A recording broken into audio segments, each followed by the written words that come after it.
अब उसके जाने के बाद आहूजा को भी यकीन हो गया था कि शायद अब वह टैबी के बारे में कभी भी पता नहीं कर पाएगा और इस तरह कोशिश करते करते 19 साल बीत गए। लेकिन एक दिन आहूजा के पास एक बुक आती है जो कि हुसैन ने ही पाकिस्तान से उसके लिए भेजी थी। अब यह देखकर आहूजा फिर से चौकन्ना हो गया था कि शायद किताब से ही टैबी का कोई सुराग मिल जाए, इसलिए आहूजा ने उस किताब को पूरा पढ़ लिया था। अब तक आर्मी वालों को भी टैबी को ढूंढने में कोई रुचि नहीं रही थी, इसलिए आहूजा ने अब की बार सीधे राष्ट्रपति जी को पत्र लिखकर इस बारे में सही से कार्यवाही करवाने के लिए निवेदन कर दिया और राष्ट्रपति ने भी इसकी मंजूरी दे दी, जिसके लिए एक इंक्वायरी बिठाई गई थी। अब इसी इंक्वायरी में आहूजा सभी सीनियर से टैबी की वास्तविकता के बारे में बताता है। वास्तव में आहूजा उस किताब को पढ़ने के बाद उस किताब के लेखक के पास ही पहुंच गया था, क्योंकि इस किताब को पढ़ने के बाद आहूजा के अंदर टैबी को ढूंढने की इच्छा फिर से जाग गई थी। वास्तव में यह किताब 1965 के उसी युद्ध पर लिखी गई थी जिसमें उस युद्ध के एक इंडियन मिस्टीरियस पायलट के बारे में लिखा गया था। अब उस किताब का लेखक यानी जॉन आहूजा को बताता है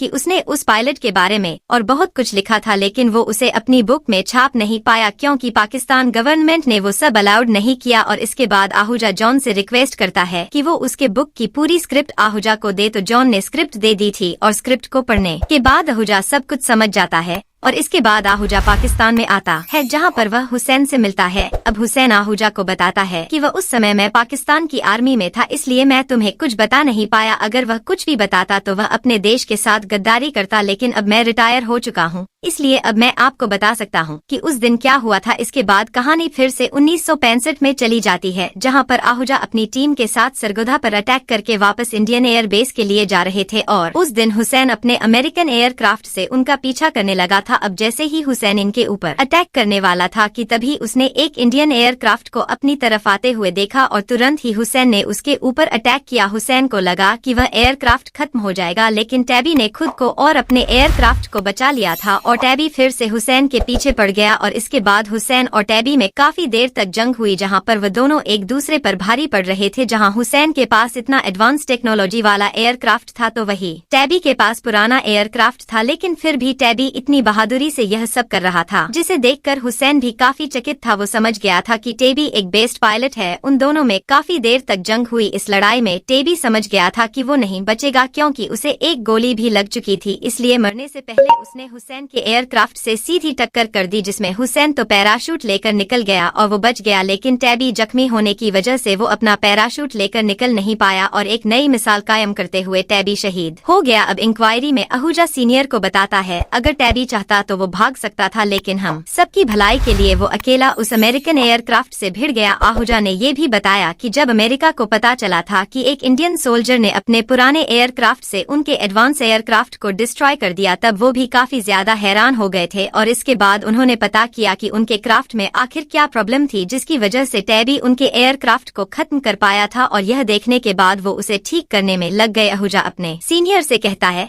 कि अगर उस दिन भी टैबी ने सभी नियम कायदे माने होते तो हम में से कोई भी उस दिन जिंदा वापस नहीं आ पाता, क्योंकि हुसैन उनके ऊपर अटैक कर देता और उन सब की जान चली जाती, लेकिन टैबी ने अकेले इसका मुकाबला किया और उन सब की जान बचा ली। अगर उस दिन टैबी नहीं होता तो वो लोग भी नहीं होते। अब यह सब सुनने के बाद और यह सारे प्रूफ देखने के बाद आहूजा के सीनियर समझ जाते हैं कि उन्होंने टैबी के बारे में कितना गलत सोचा था और उनकी वजह से ही टैबी को कभी कोई मेडल नहीं मिला और न ही उसको कोई ढूंढने के लिए गया। इसीलिए आज वह सभी आहूजा से माफी मांगते हैं और टैबी को महावीर चक्र के लिए रिकमेंड करते हैं। इसके कुछ टाइम बाद गीता को वह चक्र यानी सम्मान दिया जाता है और आखिरकार इस तरह से टैबी को आहूजा की वजह से इंसाफ मिल ही जाता है। और इसके बाद आहूजा हुसैन के साथ टैबी को श्रद्धांजलि देता है। अब फिल्म से जुड़ी कुछ जरूरी बातें दोस्तों, जैसा कि हम सभी जानते हैं कि यह फिल्म सच्ची घटना पर आधारित फिल्म है, तो इसे देखने का मजा डबल हो जाता है। लेकिन कहानी के अंत में टैबी हमें रुलाकर चला गया। दोस्तों, जब इस फिल्म को आप देखते हैं तो शरीर के रोम रोम में हलचल पैदा हो जाती है। यह कोई काल्पनिक फिल्म नहीं है जिसमें अमेरिका कैप्टन हवाई जहाज को हाथों से ही रोक देता है, बल्कि यह फिल्म सच्चाई को दिखाती है, उन वीर शहीदों को दिखाती है जो असल में सुपर हीरो है।